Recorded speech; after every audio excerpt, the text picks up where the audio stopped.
Good afternoon, dear colleagues. Good afternoon.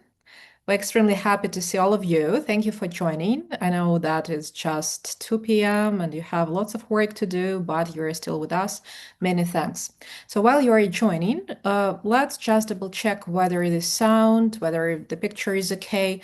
Please write in the chat where you are right now, as always, like what city you are in right now. I'm in Zaporizhia, personally. Mariana, where are you now? Kyiv. Kyiv, yeah, nice. So, ladies and gentlemen, please write Lviv, Kharkiv. Great.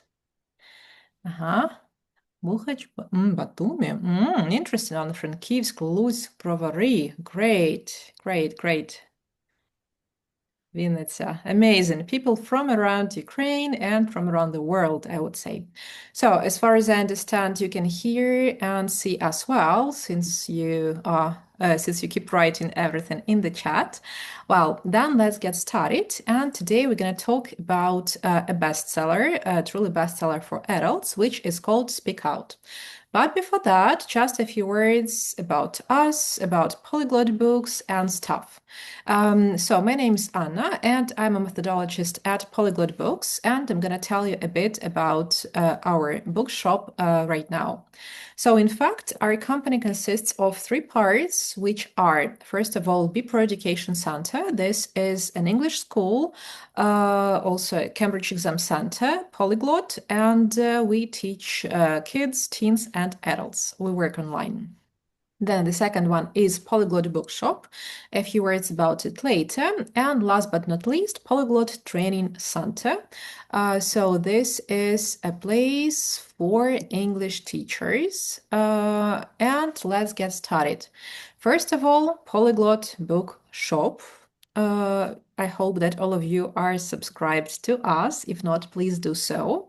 So first of all, we sell, of course, only original books. Then we represent all the top publishers: Cambridge, Oxford, Express Publishing, Pearson, NGL, and stuff, which is really convenient because if you want to buy, for instance, Gold Experience and Beehive, you can do it in one place at our bookshop. Also, we help teachers choose the best books via Instagram, in fact, for free. Just write to us, for instance, I'm looking for a book for a kid who is 10 years old. She is strong. Which one would you recommend? And we will help you with that. Then we have a unique format of textbook reviews, which is in Reels. In fact, all the books, all the bestsellers can be found on our Instagram, and I record the videos commenting on what can be found there, where is grammar, where is vocabulary, who it is for, and stuff. And last but not least, we have a really nice discount system, like loyalty program, and we deliver books all over Ukraine, across Ukraine. So I'd like to give you a little, we would like to give you a little present on behalf of Polyglot Bookshop, which is a special conference offer, 10% off on all books from Pearson. All the books, not just Speak Out, like including Fly High, Gold Experience, Golgata, and stuff until the 26th of June, so like for 1 month. You can use this promo code only on Instagram, and the promo code is SPEAK. So whenever you want to order a book, just use this promo code and a 10% discount is yours. So these are two QR codes where you can find all the information about us. The first one is Polyglot Books UA. This is our Instagram. And the second one is the website, which is shoppolyglot.com UA. The second branch I would like to tell you about is Polyglot Training Center. So in the same way, we have been working in Ukraine for 23 years, since 2003. We are a Celta and Delta Center, UA 029, licensed by Cambridge, and I'm really proud to say that we have 100% positive reviews. We run regular webinars, conferences, teacher training courses, and stuff, both online and offline. For instance, last week we were in Dnipro. 2 weeks ago we were in Ivano-Frankivsk. Before that we were in Lviv, Odessa, Dnipro, Kharkiv, and many, many other cities.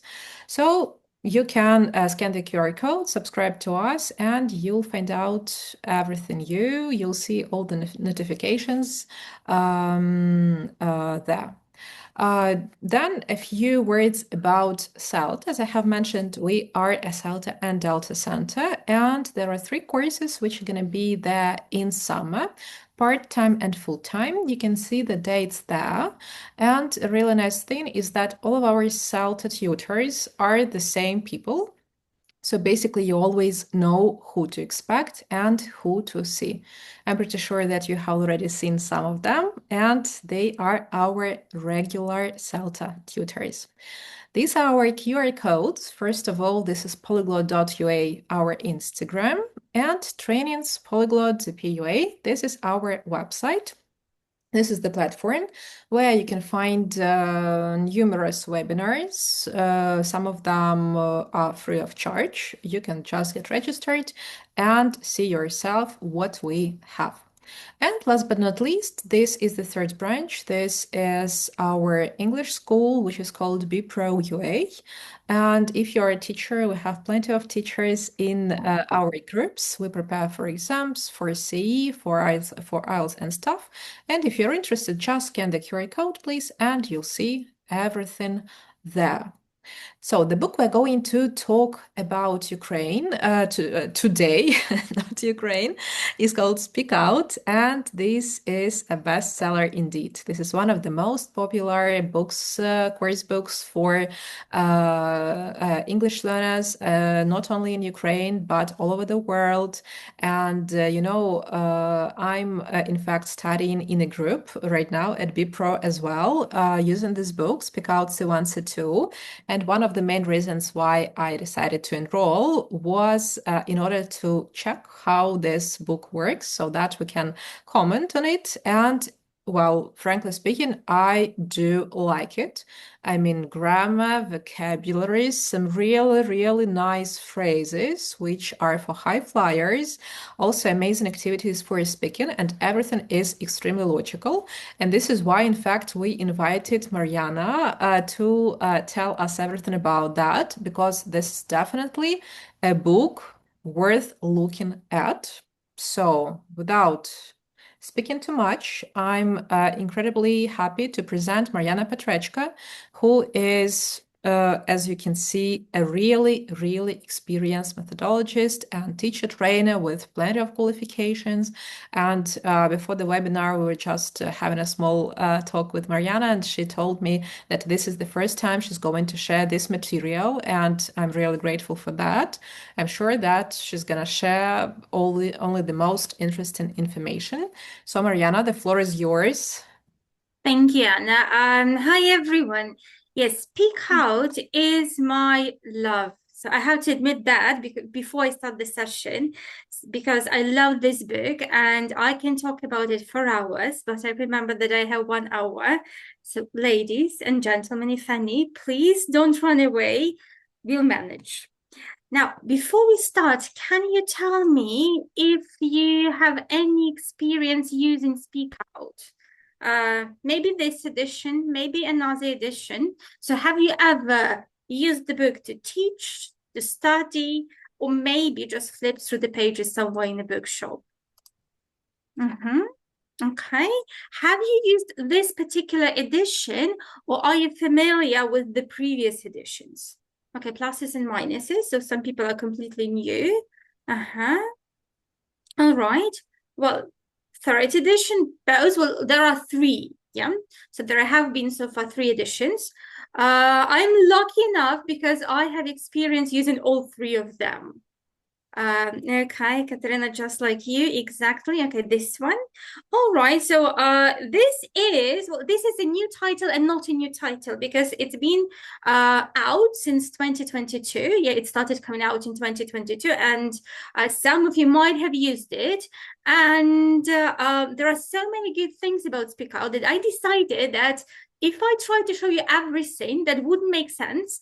But we'll try today to look at teaching English and using a course book and using SpeakOut to find some best practices. So I'll be sharing with you my experiences, my observations, and my favorite activities that you can adapt with the other courses if you want to. So that's the plan. Now, so thinking about levels, students, etc., we'll have a look at students' levels, and we'll think how it affects the classroom dynamics. We'll think a little bit about the potential problems and challenges across levels, and we'll have a look at how we can make the most of a course book that we are using. Now, CEFR. Plus or minus, if you have ever, well, if you've heard of it, okay, and then if you've ever read the companion, the lengthy PDF file or printed out paper that tells a lot about what Common European Framework of References is. Okay, so somebody has read all of that. Great. Yeah, for those who haven't, if you want to, that's available online. But basically, that's a descriptive scheme, a system of language proficiency that defines the abilities for each CEFR level. Yeah, they are illustrative, so they illustrate, they give the options for the curriculum design, and yeah, they promote this intercultural education. Now, so one of the main principles is this promotion of positive formulation of educational aims and outcomes. And CEFR reviews language, or views language as a vehicle, yeah, as a means for opportunities, successes, and for learning. Now, because my session is defined to levels today, so let's have a quick review. So what are the CEFR levels? Yeah, there are 6. A1, A2, B1, B2, C1, C2. So A1, A2, what kind of user is the person who is at that level? Well, at either of those.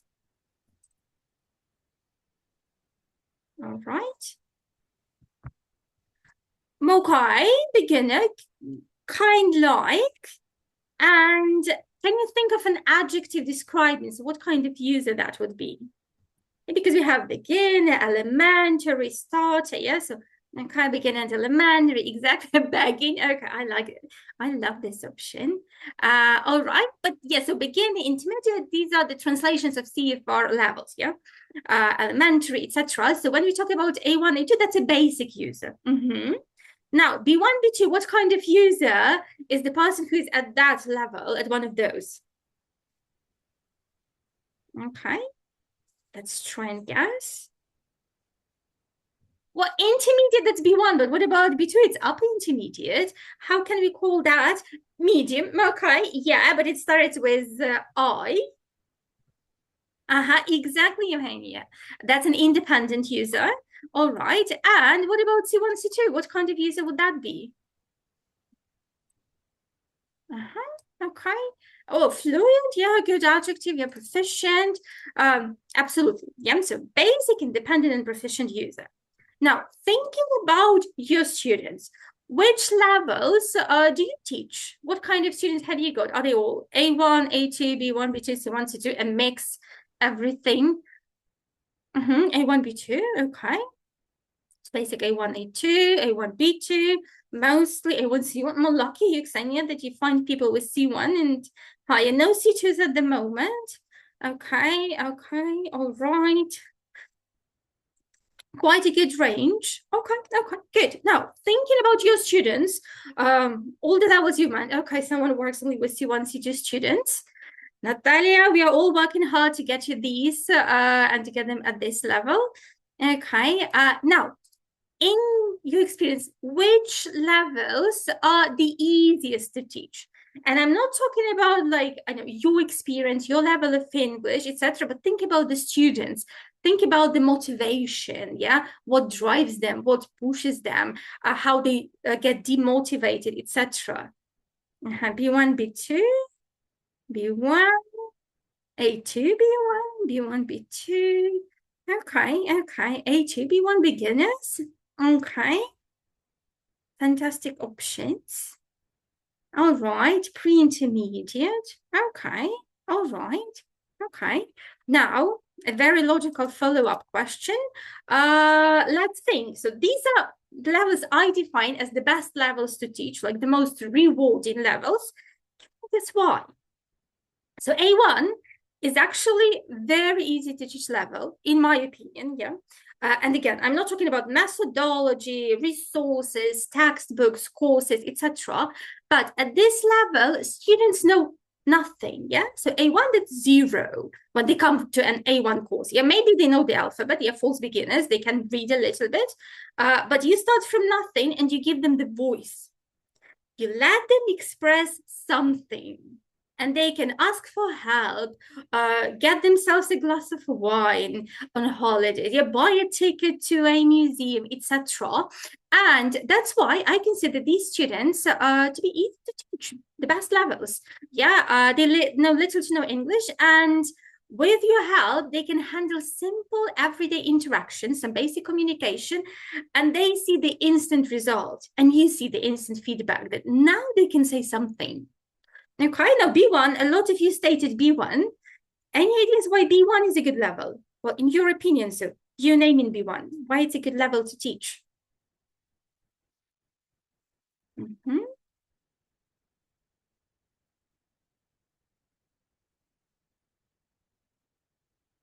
you think about the everyday communication and what kind of language you use in your L1, yeah? Forget about English. Think about L1. Small talk at a table, yeah?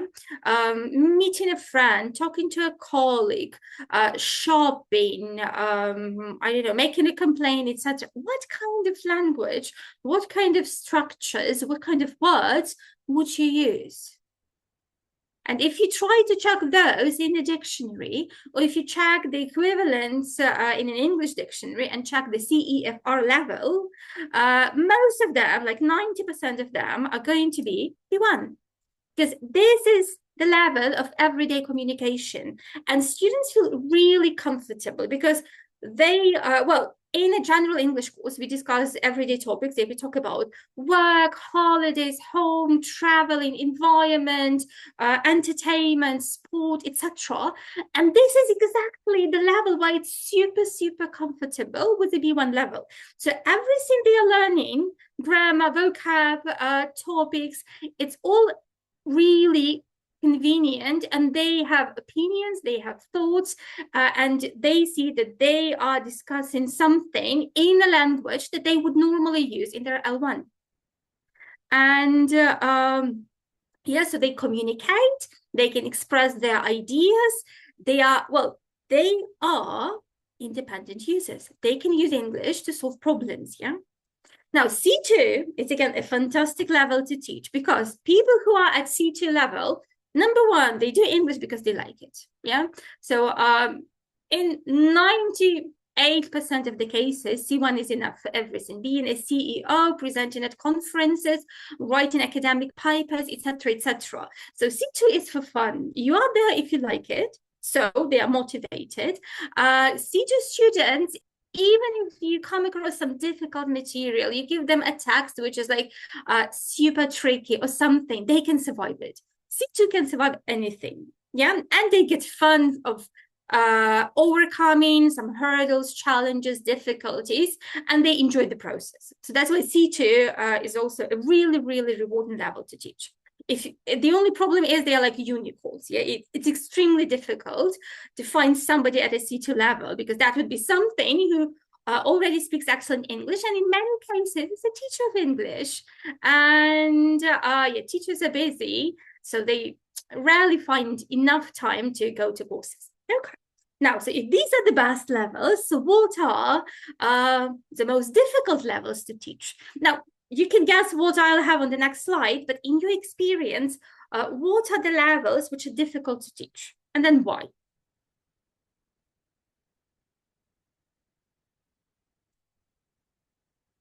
Okay, beginners. Yeah, but when we talk beginner, yeah, can we specify? A2C1, okay, yeah, that's what I'll have on my slides. A1 for someone, A0, okay, A0 can be challenging if you don't know how to start, yeah, and if you don't try the same L1, it is possible. I have personal experience of doing that, but it is tricky, yeah? It's like dancing with some, I know, everything, yeah, doing fire shows, pictures, videos, etc., but it's possible. A2, exactly, yeah, they make stuff, that's one thing. Okay. Okay, yeah, the plateau. So B2, agree, absolutely. So yeah, the challenge here is not the language. This is the mismatch in both cases. I'm saying both cases, I'll explain in a moment, between the communicative intentions and linguistic resources. Okay. Now, bear this in mind. A2, yes, so the challenges. Well, they're cognitively ready because they know something and they want to use English the same way they're using their L1. They want to talk about everything. They want to share opinions. They want to have small talks. They don't want to have these short, simple sentences. They're trying to make complex sentences, even though some of them do not possibly exist in English. Yeah, but they're trying to build these complex structures from L1. And they want to have this richer communication, but they are linguistically not ready yet because they are just A2. And A2 is a basic user.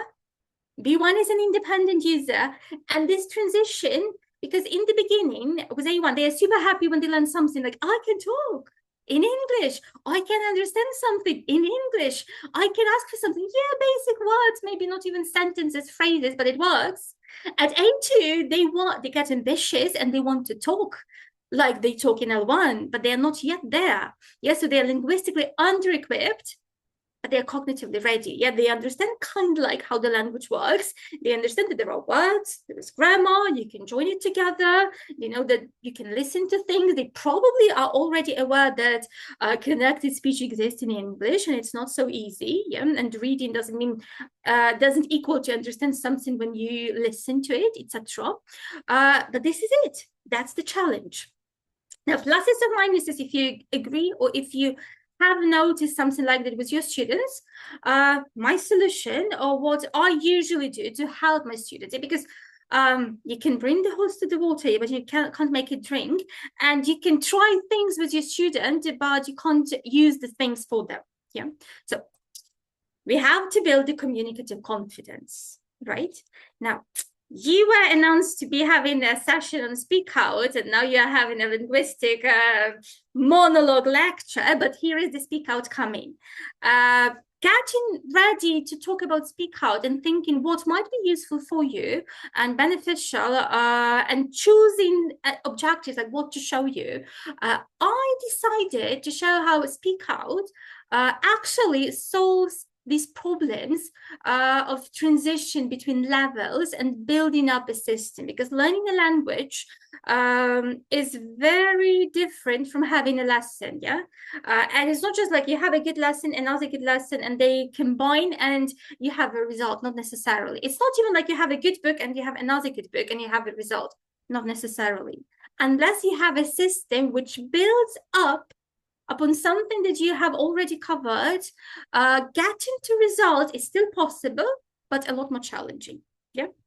So here come A2 strategies. Best practices from SpeakOut.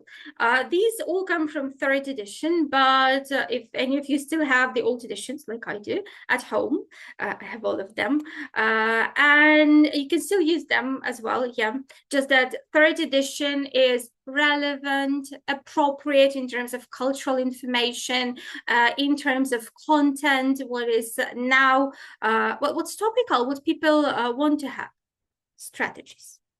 The micro success principle. Yes, we have just discussed that with A2 students, they want to be able to talk as if they are already B1, B2, but they are not yet that. They are not yet there. Yes, so they are still basic users.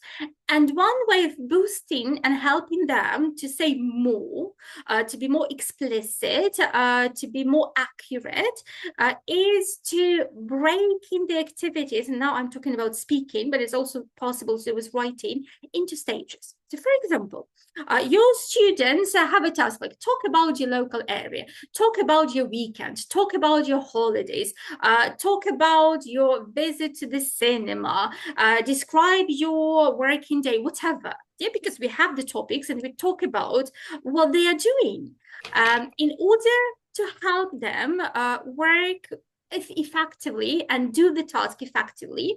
I suggest to break the task into visible, achievable stages. Okay, and it's very simple to do if you know what you need to do.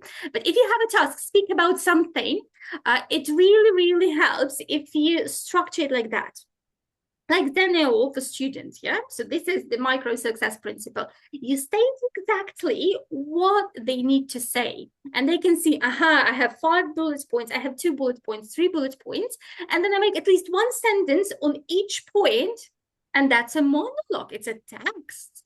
So that's minimum 6 sentences. If I make 2 sentences, my ambitious students, 80 students, they are like, can I make 2 sentences for every point? Of course. And it's like, 12 sentences. Oh my God, it's a 12 sentences text. And then they get sometimes greedy and they want like 3 sentences on every point. Sometimes they can, sometimes they can't. It's a mix. But if you give them ideas of what they can talk about, it helps. It actually works for young learners, for teenagers, and it's good at any stage and any level. But at these points where students kind of can do it, but they need more time to think what I can talk about, because it's not the problem that they don't know the words. They know restaurant, shop, nightlife, neighbors, parks, traffic. They know these words, they know the language.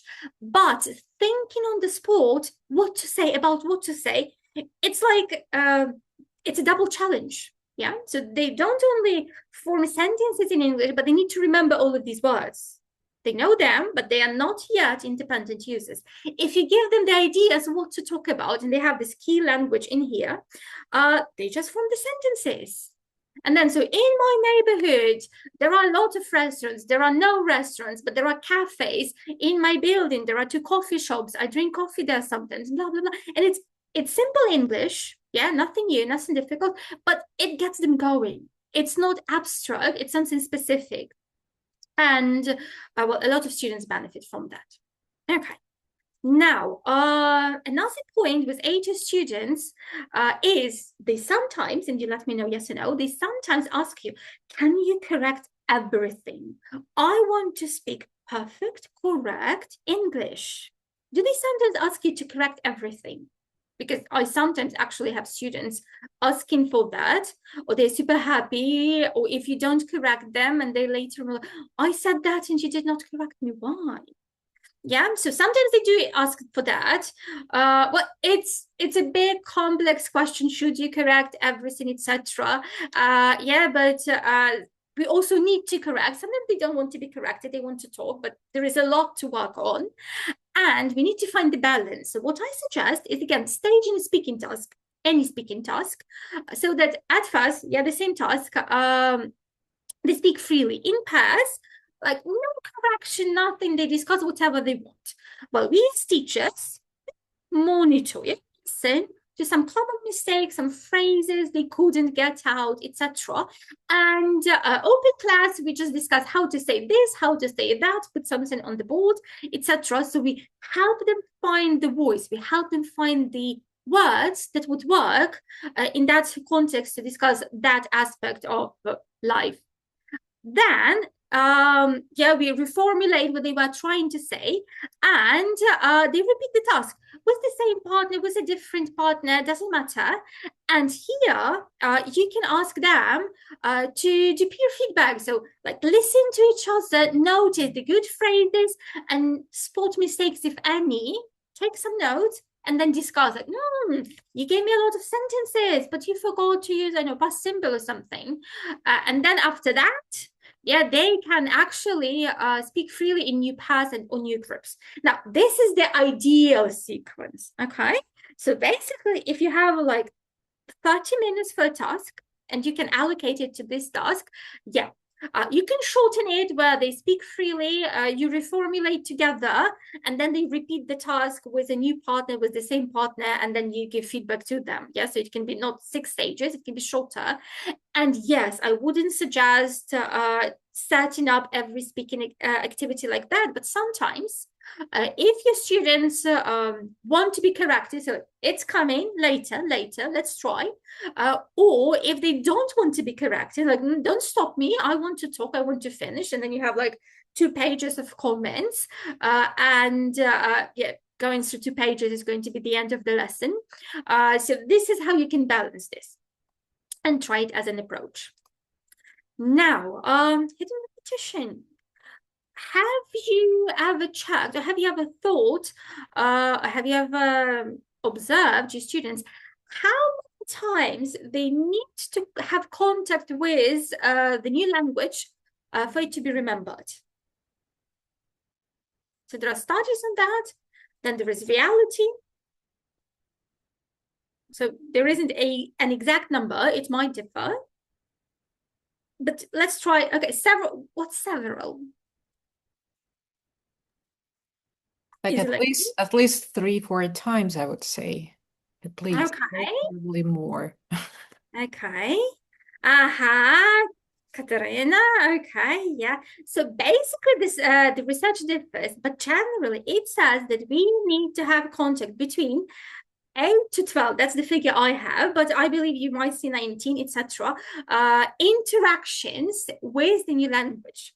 And all kinds of interactions, not just like reading the word, closing the book, forgetting about it, but seeing it, hearing it, using it, writing it, meeting it in an access, etc., etc., etc.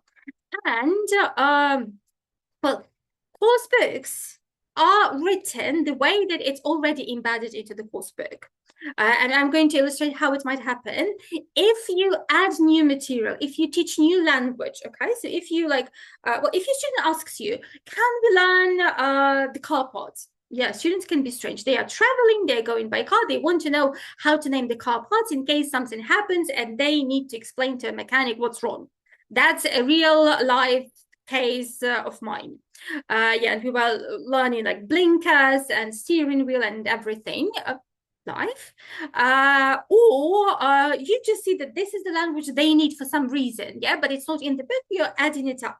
So planning to teach it, you need to plan how you're going to review and recycle it. Yeah, so options how this can be done. Well, you can use the same language in different cognitive tasks, obviously. So for example, that's A2 level, that's unit home. This is the intro video, yeah, but they are A2, so they are not starting English from scratch, yeah, they have some background. Let's check, and can you write in the chat all the language related to the topic home that you hear? Oops, sorry.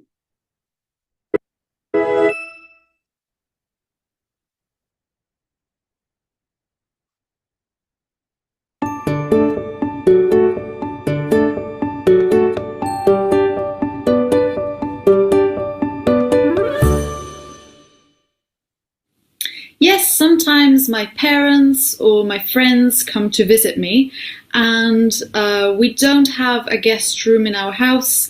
We have a sofa, so when they come, they can sleep here. I love having friends around. We do have a lot of space in our place, and it's great to share it with others. Yes, we often have friends come and stay with us. We have a large house with a garden and lots of spare beds. We love having friends over. I love having visitors, and they often stay with me, but at this moment I don't have much space because I live in a small apartment. Yes, we do have visitors quite frequently. We don't have an extra room, but they sleep on the sofa. I never have people to stay over. I'm a student, a university student, and I live with 5 other students, so the bathroom and the kitchen are always messy. And anyway, my room's really small, as you can see. Okay. Any any home-related vocabulary? Oh my God. You got so many. Okay, good. Yes, spare room, bathroom, kitchen, guest room. Perfect. Okay, a spare bed. All right. Okay. Now, what happens next? So, in the next lesson, in one of the listening activities, the task reads as follows. Which of the things in the box are most important when you stay in a holiday apartment? Yes, we are not just talking about our own place. Why choose 3? Okay, so a good point for discussion and speaking. And then listen to the owner describing her apartment and then number the photos in order you hear about them. Okay, so let's try, and then can you hear the repeat of some of the words from the video? Audio 3.01.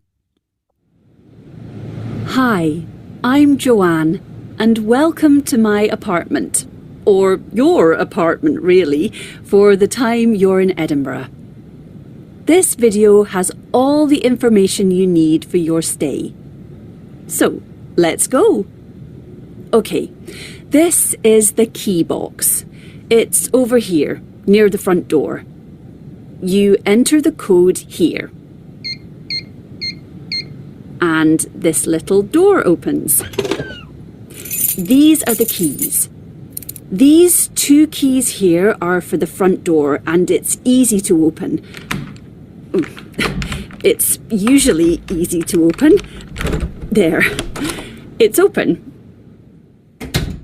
Now, let me show you around. This is the living room. And on the table here is some tourist information about the local area and places to visit. The TV is over there and the TV remote is under it. So you turn on the TV like this.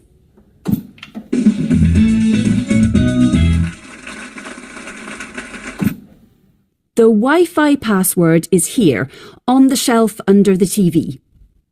Okay, let's go into the kitchen. So this is the kitchen. Here's the fridge. Coffee and tea are here in the cupboard. I always leave some milk for coffee and tea on your first morning. For food shopping, we usually go to the local supermarket. It's only 5 minutes away. And over there, next to the radio, are the important phone numbers: police, local hospital, and my number. Also a map. Oh, wait, where is that map? Okay, you go through here to the bedroom, but first, here's the bathroom, between the kitchen and the bedroom. Oh, and you don't need to bring any soap or shampoo because I always leave some there, on that shelf. And finally, the bedroom, a big double bed. And do you see those towels over there? They're for you. And that desk over there is where I work, but feel free to use it. This is your home in Edinburgh. Oh, and there's the map on my desk. It's useful. You're in the centre of Edinburgh, so it's easy to walk everywhere. Oh, just one more thing. When you go out, please remember to turn off all the lights. Electricity is expensive. So, enjoy. Okay. All right. Oh my God. Wow. Okay. Yeah, I should have been showing this with a higher level, but the point is to do that with A2. Yeah. So, in the intro video, they hear the names of the rooms from A1. Yeah, they recycle it. They have some nice language like a spare bedroom, a spare bed. Yeah. Here we expand because we still have the repetition of the same words, and we have new language on the topic introduced, and we also have the grammar topic exemplified. Can you guess what's the grammar topic? While you're thinking, so this is again the thing of hidden repetition, which works not just for vocab, which I'm illustrating today, but also for grammar. Yeah, there is, there are, this is, these are, plus prepositions. And it's all recycled in here. And it's going to be learned in the next lesson, or it has been learned in the previous lesson. And that's this link when grammar is an instrument to add sense to vocabulary. Yes, so we are learning the topic of home, and then we are learning some grammar topic. But it's exemplified with the topic of home. So when we move forward, yeah, so there is a discussion question, a discussion activity, a power work activity, where after the listening, they discuss these questions, yeah, like where are the keys in the key box? What about the local area? Oh, there is a map, etc., etc. And grammar exercise, yeah, so this, that, these, those, and here and there.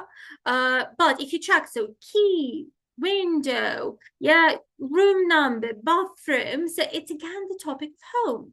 And then the writing task, working on commas, the use of commas, it's still the topic of home. In this case, people are, well, it's an online description of a place, of a hotel, and then there is a separate lesson in a writing bank, again, writing a description of a home for a website. And the language students need to recycle doing these activities is the same language they've been learning in the last lesson or lessons. And that's the idea, that students have to use this language at least in the lessons. Yeah, ideally they would review the words at home, they would watch some videos on the topic, etc. But let's be realistic. Adult students, and SpeakOut is for adult students, they don't have time to do that. They have jobs, families, life, children, extra classes, their kids extra classes, etc. And unless we intentionally expose them to that language, most likely it'll just be forgotten and it'll go away. So that was the lesson, yeah, so where they have to repeat their language all the lesson long in all the topics and all of the examples, doing grammar, doing listening, having the vocabulary, doing writing and speaking activities. That's the worksheet, extra worksheet, photocopiable activity for grammar. But again, so we are practicing grammar using the topic of home as a context. And the same goes for the workbook page, where the same material is worked on, but again, grammar is on the same topic. So the words are recycled in all the activities.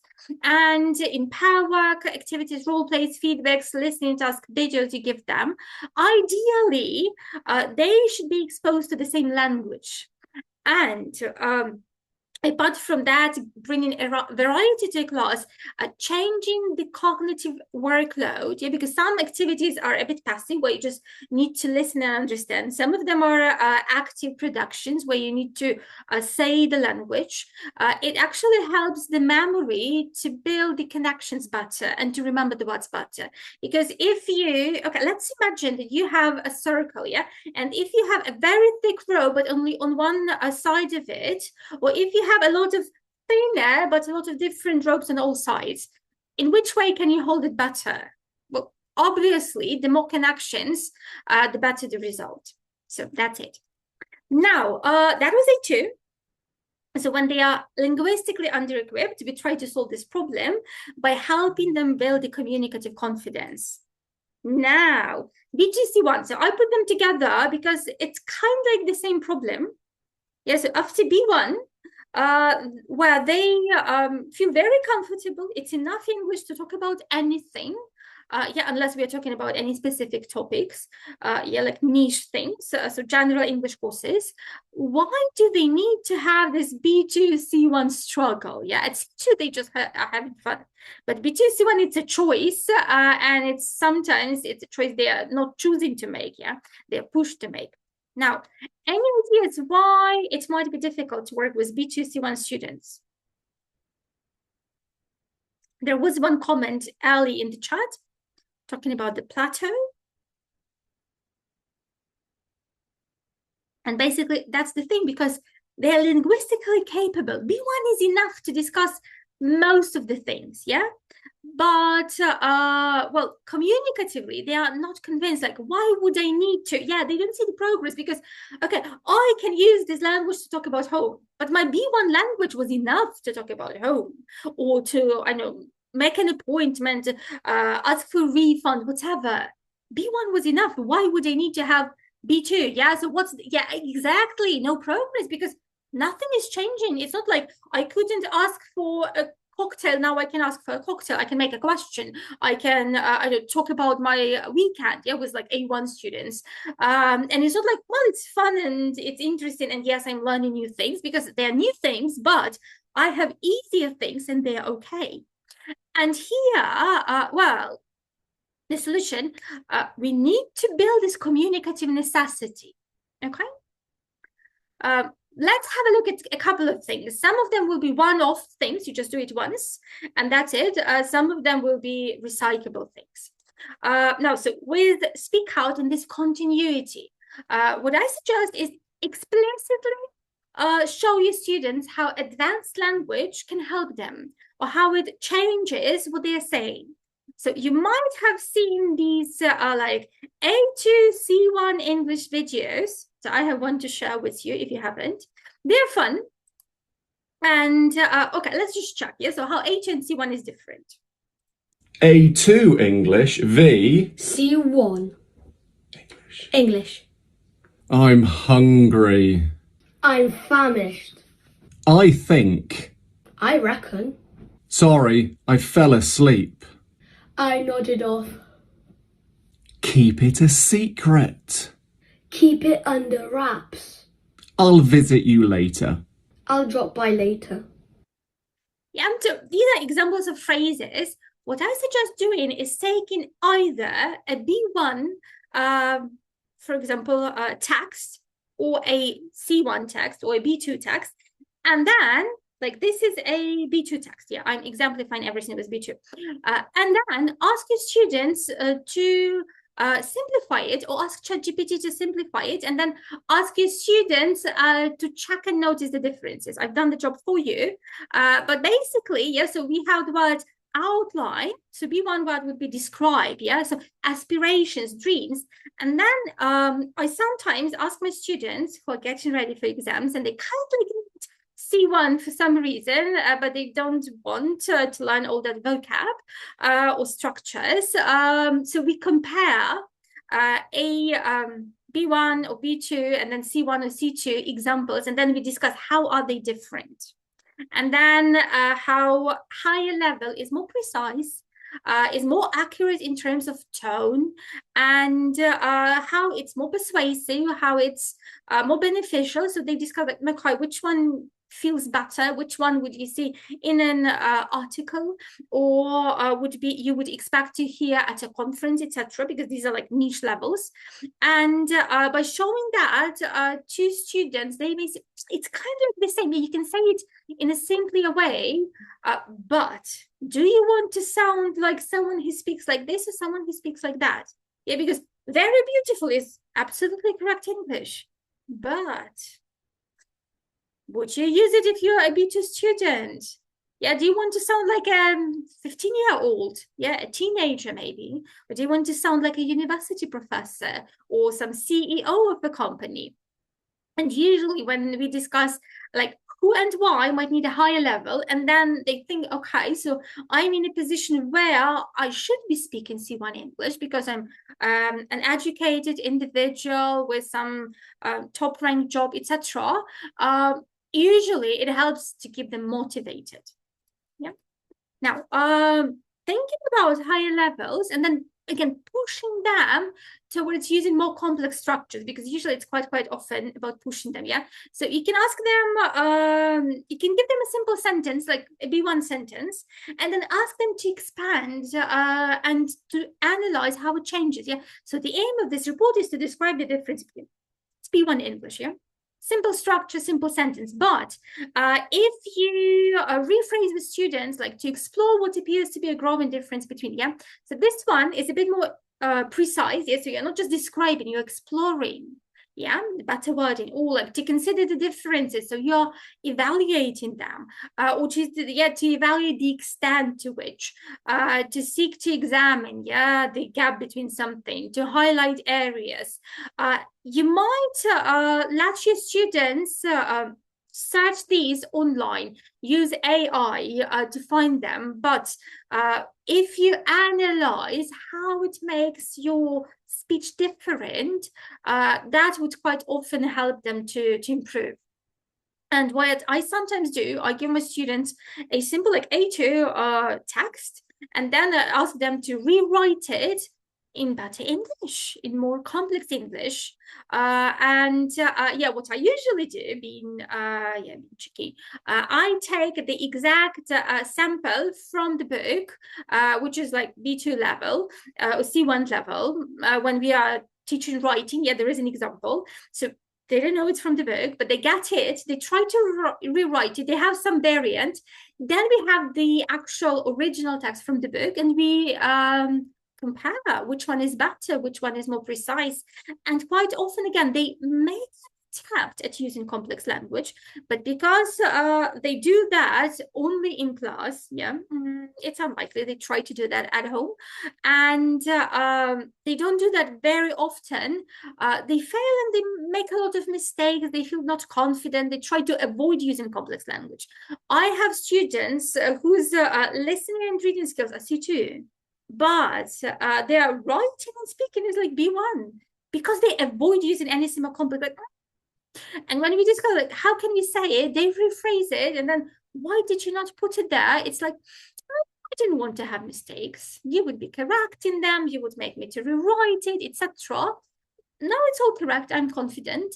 And well, this is the thing that we need to fight with. So sometimes I deliberately give them like sentences, and then they work in pairs, work in groups. It hasn't got to be stressful, and they expand. So that's the thing.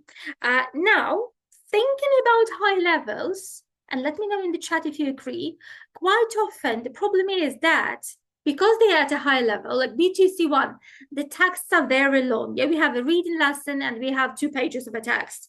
Listenings are very long too. Yeah, they're really long. They can be 5 minutes, 6 minutes, 7 minutes. And then we need to listen to it 3 times because we listen for gist, we listen for specific information, and then we listen in detail. And then it's like 25 minutes of listening, 10 minutes minimum of like doing the tasks and discussing it, and that's the end of the lesson. Yeah. So would you agree that the input material is quite lengthy? Yes or no? Now, I sometimes hear from colleagues that they work with it by giving reading and listening as homework.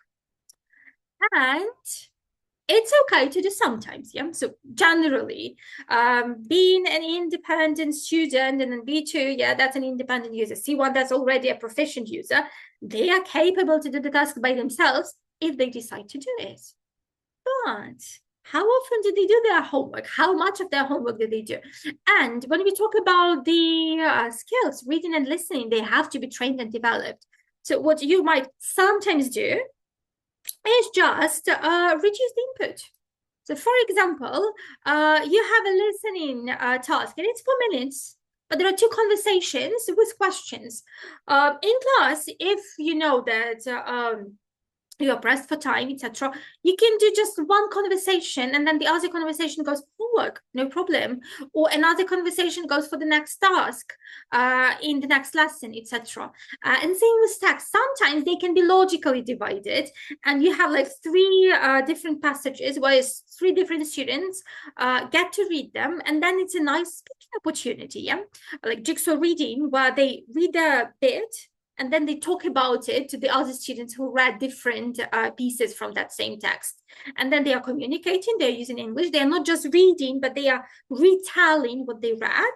And it's a bit more lively. It's not like 10 minutes, they're all reading and you're like, are they or are they sleeping, or are they dreaming about something, especially if it's a late evening class, like 9 p.m., yeah, and it's an English class, as an option. Then some of the texts are not so logically divided, but you can just mark a line somewhere and then let your students do the jigsaw, or they read half of it and then they finish it at home if they want to. And you can tell them in like 3 sentences what was in the beginning, and then they finish the text, not just the beginning. And another thing, which is again connected to working with higher levels and them getting lost, getting confused, making a lot of mistakes, not using the language, is going baby steps, yeah? One difficulty at a time. So when thinking about students, well, at all levels, not just like B2, C1 levels, you might consider focusing on one thing at a time, yeah? So if you decide to have a week or a month of fighting with articles, and that's the topic you've recently covered, you work with students like, guys, this week, this month, this fortnight, we are working on articles, and I will be correcting exclusively, unless there is a communication breakdown, of course, the articles. And in all their answers, discussions, open class feedback, etc., you focus on the articles. And you review the rules repeatedly. Because what? Because we need to face the language, and it's not just the vocabulary, it's the grammar rules. To apply that, we need to see the examples of their usage all the time. So we are focusing on one thing at a time. And we are working with articles or with tenses or with plurals or whatever the focus is, whatever they have the problems in. And you selectively work on that point. And once you see that, okay, they're pretty confident, you let it go for some time and you come back to another stuff and you correct another point. Again, remember spaced repetition and coming back to things like in circles. You might want to review the same grammar points a couple of weeks later, but that might be key to actually making them improve. Because again, I've had students who are like B2, C1 level, they knew the language, they knew the grammar, and they were really fluent, but not really accurate.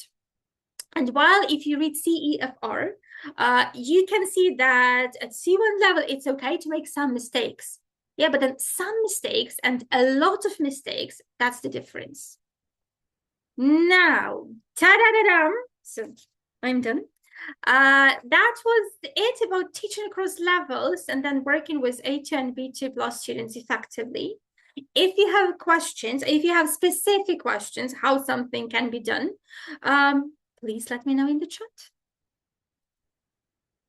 If you haven't got any questions, then thank you for coming. But that's the questions slide.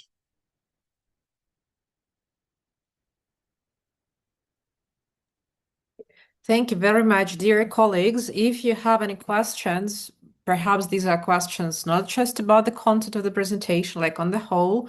Mariana is extremely experienced and she knows a lot about these books. So while we are still talking about all the other books, we'd like to share some information with you today.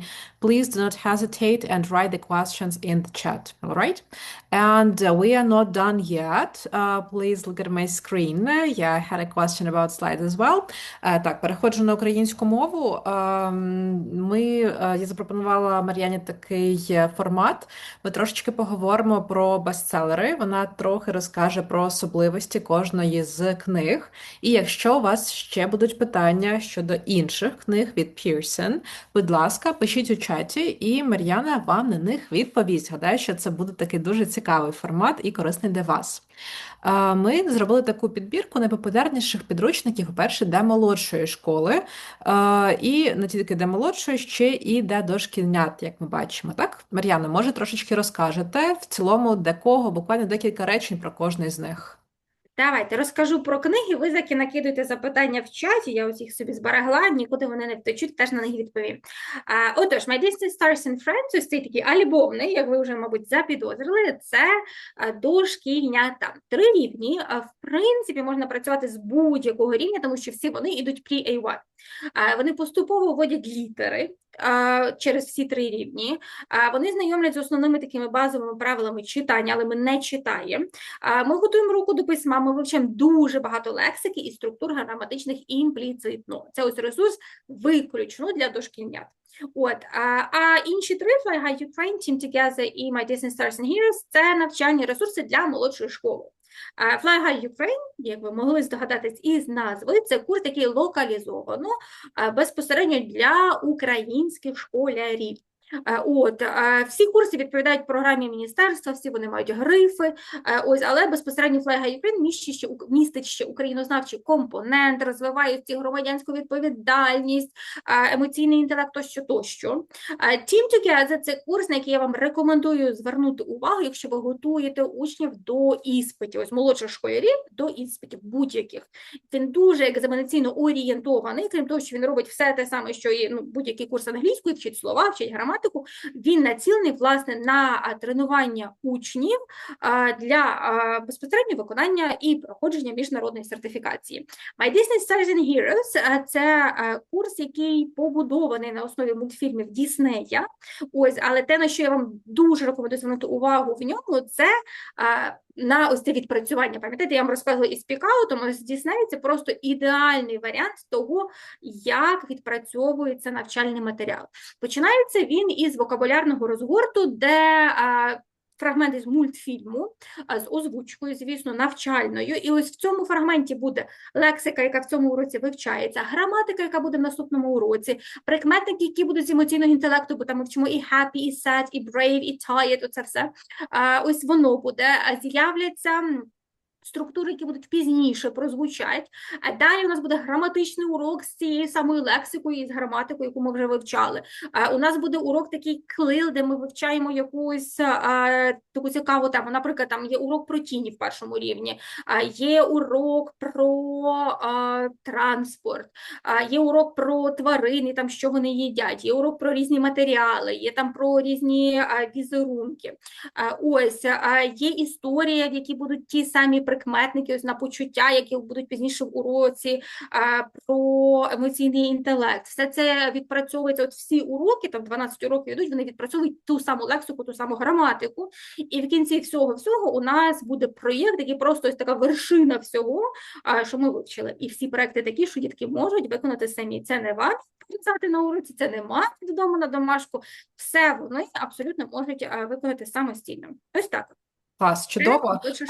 У нас дійсно Stars and Heroes став таким бестселером в Polyglot Books. Fly High, звичайно, Team Together теж беруть часто, але все більше і більше викладачів закохуються саме у цю лінійку. І для дошкільнят тут раджу придивитися, оскільки ви знаєте, викладачі вже зобов'язані навчати англійською у дитсадочках. І саме тому зараз багато хто шукає, який підручник обрати. Щиро раджу звернути увагу на саме цей. Він яскравий. Гадаю, якби я вивчала англійську мову в дитинстві за такою книгою, я б набагато швидше її опанувала, ніж за тими книгами, які ми мали раніше. Наступна серія – це підручники для середньої та старшої школи. Так, я трошки згрупувала, Мар'яно. Може, щось сказати. Середня школа у вас 2 опції – GoGetter і Wider World for Ukraine від видавництва Pearson. GoGetter – це класичний підручник ось для ношок. Якщо у вас від 3 до 4 годин в тиждень, вам з ним буде суперкомфортно. Там багато відео, різнопланових, відео пояснення граматики, все ось наочно, все там виділяється червоним, пересувається, показується, як що змінюється, як відпрацьовується. Дітлахи, підлітки, які в різні ситуації попадають, культурознавчі відео BBC, все воно є. Ось він візуально схожий десь на якісь мультяшні історії тощо, тому він забезпечує дуже м'який перехід з молодшої школи в середню.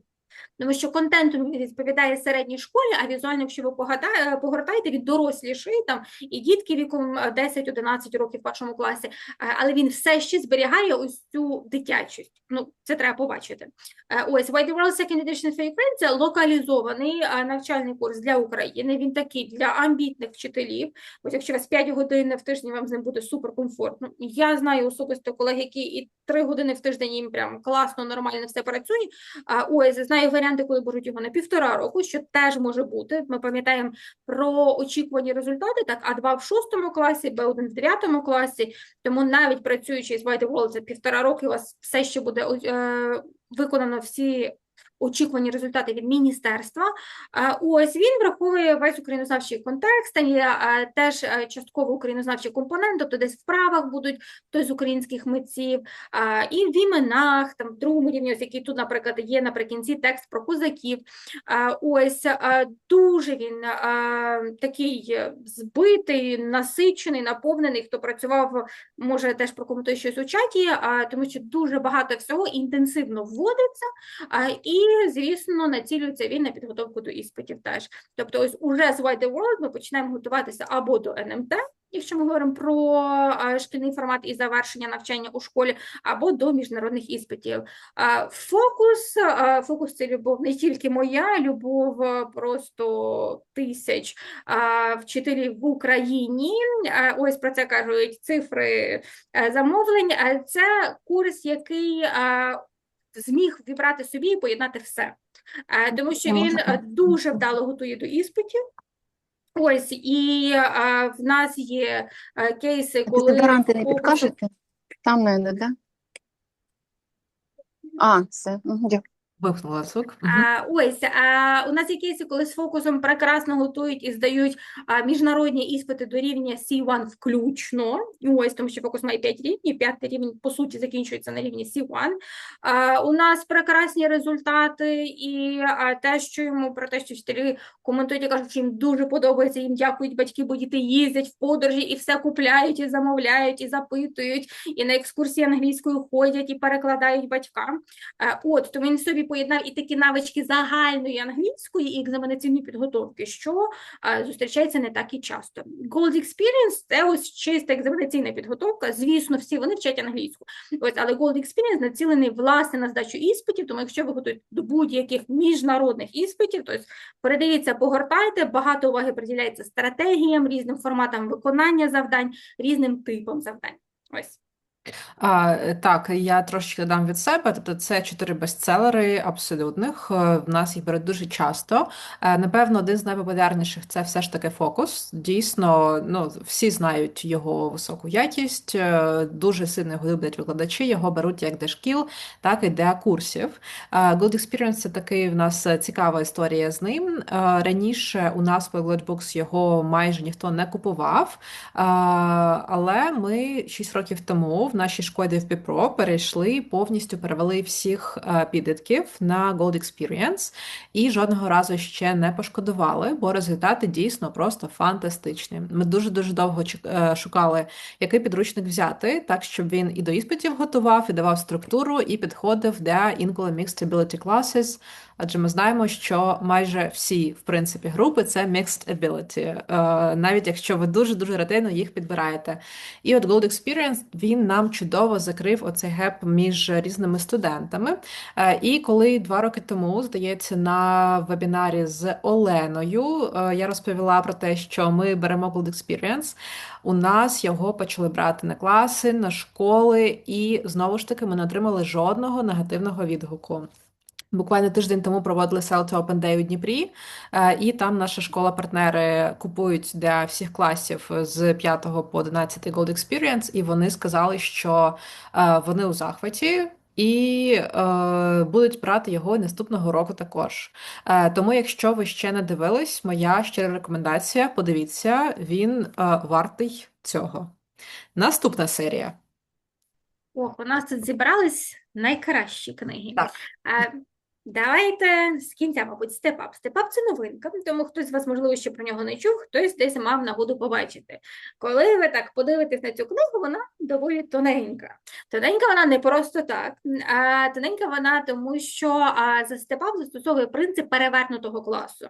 Ось, і ідея така, що учні, готуючись до уроку, виконують завдання самостійно. Вони пропрацьовують розділ. Так, є 12 розділів. Розділ – це і відеопояснення, і завдання завдання на щось подумати, і робота з лексикою. Це не класичний курс англійської, там не буде, наприклад, роботи з граматикою, але буде нова лексика по темах. Теми, до речі, теж специфічні, тому що це такі загальні знання з тем, як маркетинг, human resources, так, тобто прийом на роботу, ведення бізнесу, проходження інтерв'ю або що.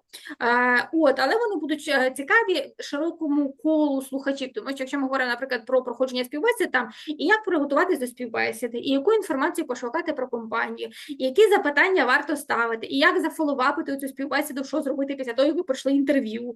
Тобто, може так просто сидіти і чекати, що ви такі класні вас запросять, а можливо, треба щось зробити ще. І ось ці 12 тем, вони з рівня в рівень йдуть і наростають. Так, це курс від рівня А2 плюс до С1. Він короткий, він розрахований десь на 50 годин. Ось і самостійної роботи. Ну, в принципі, ви можете виконувати ці завдання і в класі. Але ідея Flipped Classroom полягає в тому, що учні готуються, вони осмислюють це відео, там їм потрібно підготувати якусь інформацію для проєкту, а вже в класі обговорюють все те, що вони там надивились, надумали, назаписували, назбирали. Ось, бізнес-партнер – це курс ділової англійської, який підходить усім, тому що він не передбачає якогось професійного досвіду, так? Але він знайомить із такими темами, там, як спілкуватись, як пітчити, так, як продавати якийсь свій продукт, як проходити ті ж співбесіди, як вирішувати конфліктні ситуації на роботі. Плюс вивчається лексика з різних галузей. Так? Тобто це не буде там курс тільки з економіки чи курс з маркетингу, але буде вся необхідна лексика, яка потрібна діловій людині у робочому середовищі.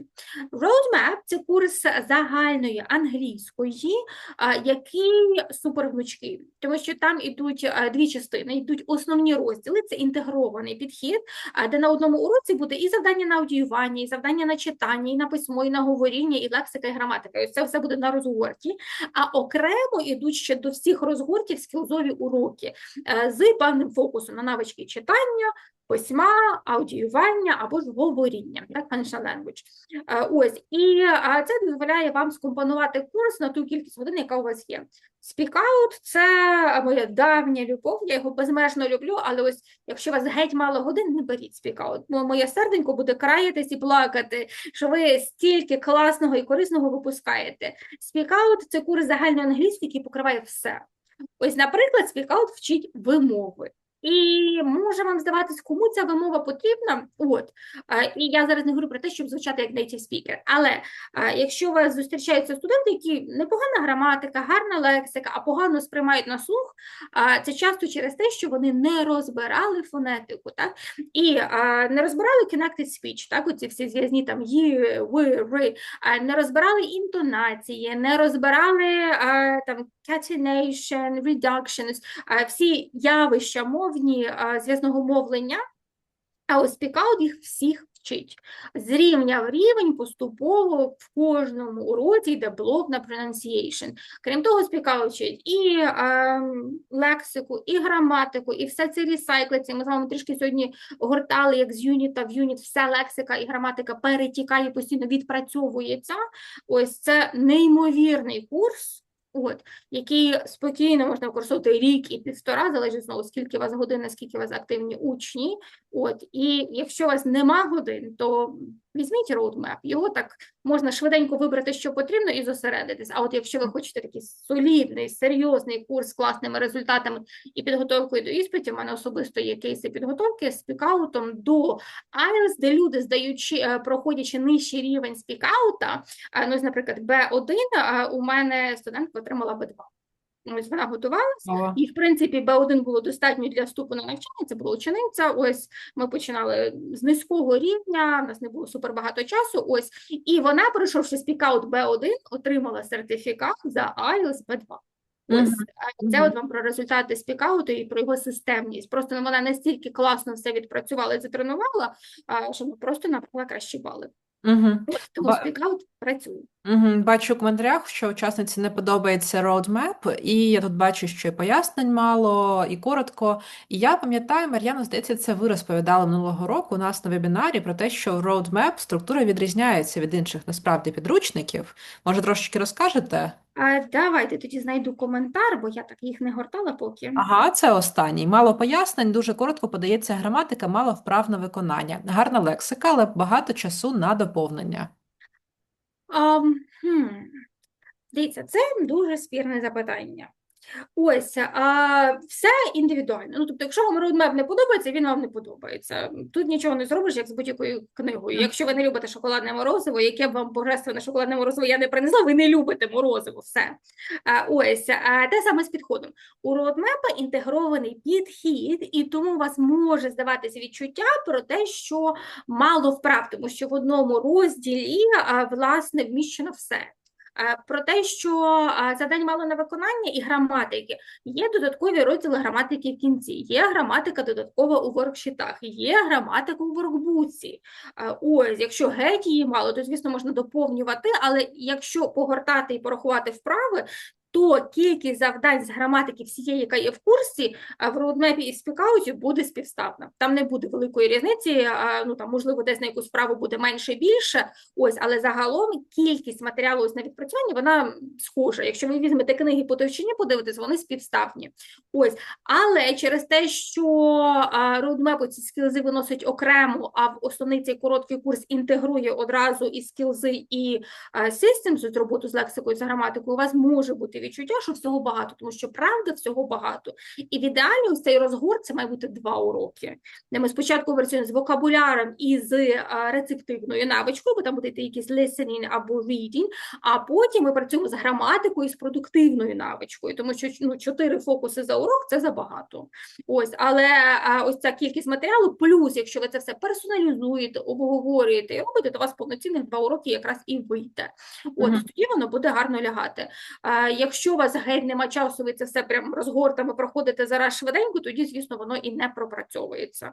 От, але, власне, роудмеп позиціонує цей курс, який дозволяє вам набрати з гнучкості. Тобто ви можете відсікти все, що не треба. Ну, наприклад, ви готуєтесь до іспиту, і у вас вже було якийсь пробний, ви здавали тест, і ви розумієте, що там listening класно, reading відстає.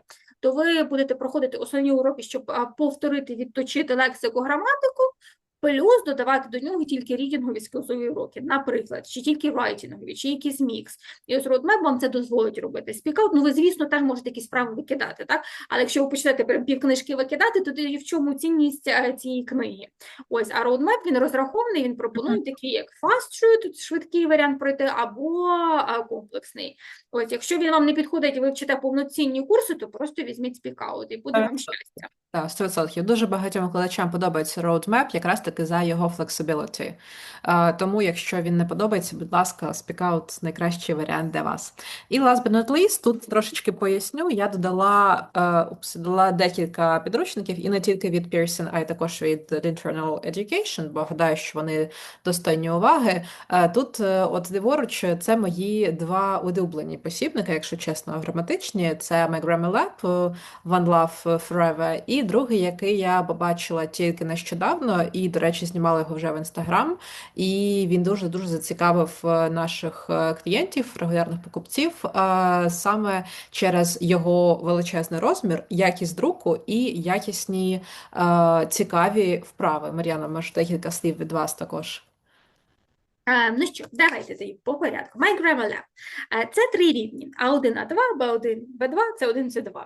От якщо згадаєте, мені зараз ще напишете, як же ці всі юзери називаються, будемо вважати, що ми ресайклимо сьогоднішній вебінар.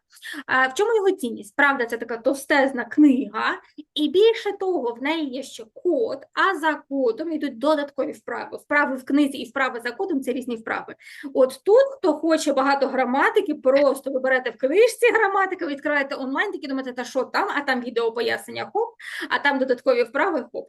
Ось, тільки звертаю увагу, вони йдуть with key або без key. Ті, що з ключами у вас ззаді будуть ключі, а ті, що без ключів не буде. Але, ну, якби це не єдина відмінність, ті, що без ключів, можуть додаватись в клас. Тобто, якщо ви закуповуєте на групу і хочете з ними працювати, щоб вони робили домашку, а ви бачили, що вони наробили, то вам треба брати для них без ключів. Тоді вони додадуться до вашого вчительського створеного класу без проблем. Ті, які з ключами, не додаються в клас, але в них весь матеріал буде доступний одразу у них в їхньому аккаунті. Roundup – це курс для основної та старшої школи, це курс граматики, 6 рівнів. 6 заявлений як B2, я вам так скажу чесно, там такий B2+, якщо брати по темах, там і всі пасивні інфінітиви виводяться і все, так от, як у людей. Ось починається він із стартера до 6 рівня включно. Це відпрацювання граматичних тем. Ось, Focus on Grammar – це 5 перевидання. Якщо ви розумієте, як часто книги перевидаються, то розумієте, що це гарна книга. Так, 5 перевидання не дуже гарної книги не роблять, і друге не роблять. Ось, тому у нас SpeakOut 3rd edition, тому ось Focus on Grammar 5th edition. Це просто класна, якісна граматика, яка робить те, що від неї очікують. Grammar Focus – це розробка Internal Education, це посібник з граматики. В даний момент є 2 рівні, A2+, B1+, де у нас граматика вводиться разом із лексикою. Контекст для граматики завжди буде аудіо, якась аудіотема, з завданнями в форматі ЗНО, плюс це все персоналізується, тобто закінчується кожна тема якимось завданням на speaking або writing, частіше і на те, і на інше. Ось вправ там теж багатько. От, але ми балансували кількість вправ і шрифт там теж читабельний. Ось, тому що Focus on Exams найчастіший коментар, і він, ну, якби заслужений, це те, що там дуже дрібний шрифт. Шрифт там дрібненький, тому що там стільки всього доброго і гарного, що ми, а кількість сторінок не безмежна в книзі. Не змогли ні від чого відмовитись, так? Просто не змогли. От зараз вчимось, працюємо, з Grammar in Focus вийшло, мені здається, збалансувати, щоб і шрифт гарний, і завдань багато. От з Focus on Exams завдань дуже багато, але шрифт помірно великий. Але він готує до іспитів, відпрацьовує всі частини ЗНО. Так, у нас НМТ – це скорочений варіант ЗНО. От. І, звісно, аудіо є, багато аудіо в усіх посібниках ми записуємо з носіями мови, професійно, звукові студії, все озвучується, спецефекти додаються, нарізочка робиться. Ось, і всі частини, тобто і аудіювання, і письмо, і читання, і use of English він відпрацьовує. Ось так от. Так, дійсно якісні посібники, і класно, що вони зроблені саме в Україні, тому не могла не додати в презентацію. Досить, до речі, часто їх купують, і я розумію, чому. Так, це все щодо підручників. Дуже дякую за такий огляд. Трошечки нагадаю про те, що ми пропонуємо 10% знижки на всі підручники від Pearson на 1 місяць до 26 червня. Лише ті, хто зараз з нами наживо, знають цю інформацію і цей таємний промокод SPEAK. Він багаторазовий, скільки хочете разів можете замовляти у нас в особистих повідомленнях, але він працює лише на замовлення в інстаграмі Polyglot Books UA. Також хотіла поділитись, ми трошечки оновили нашу систему знижок, ви можете її побачити ліворуч. Ми даємо ось такі знижки, і якщо ви отримуєте знижку хоча б один раз, це наше таке нововведення для наших постійних клієнтів, на знак вдячності ця знижка зберігається за вами назавжди на абсолютно всі наступні замовлення. Але якщо, звичайно, ви отримали 8%, наступного разу 10%, то логічно, що знижка буде 10% наступного разу. Також доставка по Україні від 2500 гривень безкоштовна. Ми працюємо офіційно, звичайно, і приймаємо оплату на ФОП, або ж надсилаємо вам післяплатою. Будь ласка, без проблем. Також вже розпочався сезон гуртових замовлень. Знову ж таки, знижка з вами закріплюється максимальна. Ми надаємо комплекти або бонусні Students Book, Workbook, Teachers Book. Це залежить від підручника, від видавництва. Будь ласка, уточнюйте в особистих. Умови дійсно гарні. Робимо все, щоб наші постійні гуртові клієнти залишались з нами. І також швиденько хотіла нагадати про те, що якщо ви зацікавлені у селта, то ви можете зробити її у нас вже цього літа.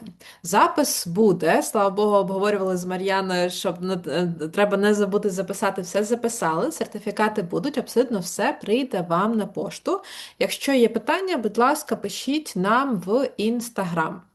Я хотіла ще раз дуже-дуже подякувати Мар'яні. As always, все швидко, все ефективно, надзвичайні ідеї. Дуже рада завжди проводити з вами вебінари. І сподіваюся, знаю, що наступні зустрічі будуть, бо, друзі, вже влітку, починаючи з червня, так, у нас наступний вебінар у червні по новенькому Key Links запланований. У нас будуть вебінари майже щотижня, і в тому числі з Мар'яною та її командою вже 3 вебінари і англійською, і, до речі, німецькою мовою. Це вперше у нас запланований. Але спойлерів не буде, все буде в нашому інстаграмі.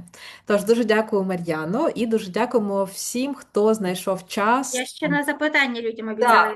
Ну добре, я вже прощаюсь. Супер, давай. Я обіцяла, буду відповідати. Take your time. Ну, якщо якісь запитання можете накидувати, хто вже побіг, але, напевно, в запис воно теж попаде. Отож, як я використовую воркбук, домашка на уроці по-різному. Зазвичай воркбук для мене це домашка, просто тому що в мене нема такої розкоші собі дозволити працювати геть повільно.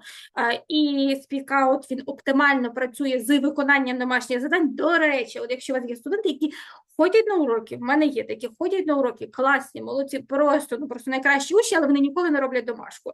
Деколи вони мені зразу на старті кажуть, я буду ходити, я буду платити, в мене нема претензій, але без домашки. От прям навіть не кажіть.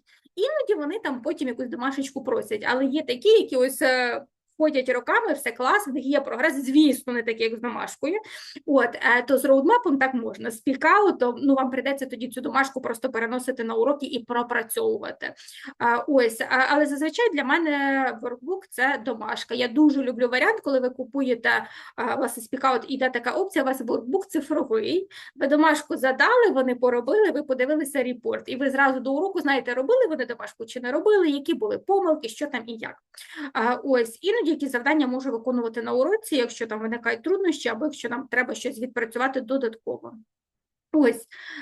Додаткові завдання до SpeakOut. Чесно, ні. Я беру іноді воркшіти, я беру тести, бо SpeakOut, тестів коротких, довгих, юніт-тестів, маленьких тестів, просто, знаєте, я колись від такої спікерів чула, оце you can test them to death, оце про SpeakOut.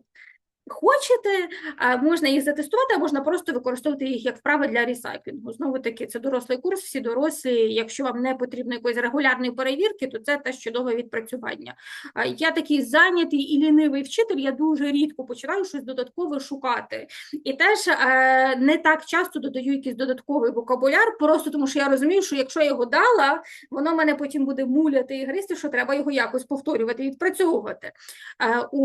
Тому іноді, коли потрібно роблю, але не суперчасто. Боже, favorite warm-ups. Я знову ж таки lazy teacher, я просто беру якусь попередню вправу, попереднє аудіо, даю їм якийсь скрипт з помилками, швиденько зробили, виправили, персоналізували. В SpeakOut, краса SpeakOut в тому, що там уроки починаються з якихось коротких інтерактивних персоналізованих завдань. Я можу іноді взяти останні завдання, які вони будуть робити на уроці, дати на початку, щоб отак ми відчули, що в нас не все добре і треба вчитись і зробити краще. Я людина простих рішень. Я не люблю тратити годину на підготовку одного завдання на початок уроку, а потім зрозуміти, що окей, пройшло і пройшло.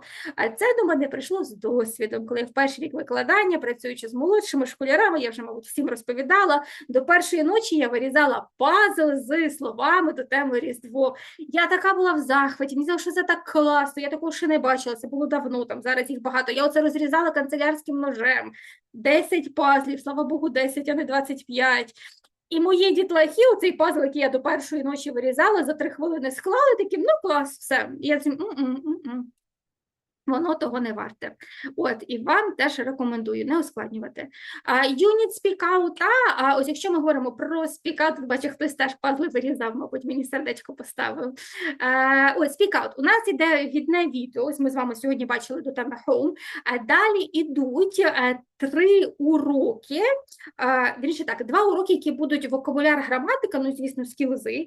Третій урок, він буде на functional language, ось на ці функційні одиниці. 4-й – це завжди відеоурок, і потім урок підсумок. Але якщо ми говоримо про рівні А1, А2, плюс, то вони йдуть на всі розгорти. З рівня B1 це 3 сторінки. От один урок – це 3 сторінки для уроку AB, урок на Functional Language C – це розгорт, урок на відео – це теж розгорт. Ось, і в ідеалі це від 1,5 години на заняття. Ну, залежить, наскільки ви будете інтенсивно працювати, але 1,5-2 години – це ось якраз достатньо часу, щоб все проробити. Якщо ви додаєте воркшіти, а якщо ви ще щось принесли своє туди на урок, то зразу додаєте і час. Ось, дуже по-різному. Насправді, SpeakOut дозволяє розділяти ось цей урок десь посередині, тобто ви можете взяти, наприклад, vocabulary listening, все, наступний урок, пішли далі, взяли граматику, там, і speaking або writing. Дуже різні кейси, тобто залежить, скільки у вас триває урок. Тоді я можу сказати, як я роблю в конкретному такому вебінарі. Так, хто пропустив, у нас є запис. Бізнес-партнер, MyGrammarLab, все класні вибірки. Я бачу питання, які заслуговують, як на мене, на окремі вебінари. Чи не так? Можемо ні, ну насправді про будь-яку тему можна сісти і говорити. Так, точно. Так. Я гадаю, що це все з запитаннями. Ну все, тоді клас. Все, чудово, друзі, але якщо що, то ми на зв'язочку, будь ласка, пишіть, якщо що, ми зв'яжемося з Мар'яною і все відповімо, але, як на мене, Мар'яна так чудово сьогодні розповіла про абсолютно все щодо SpeakOut, що питань вже майже не залишилось. Друзі, я вже всім сказала дякую, Мар'яні сказала дякую, тому до нових зустрічей. Have a really safe day and night, and see you. Goodbye. Thank you, bye. Bye-bye.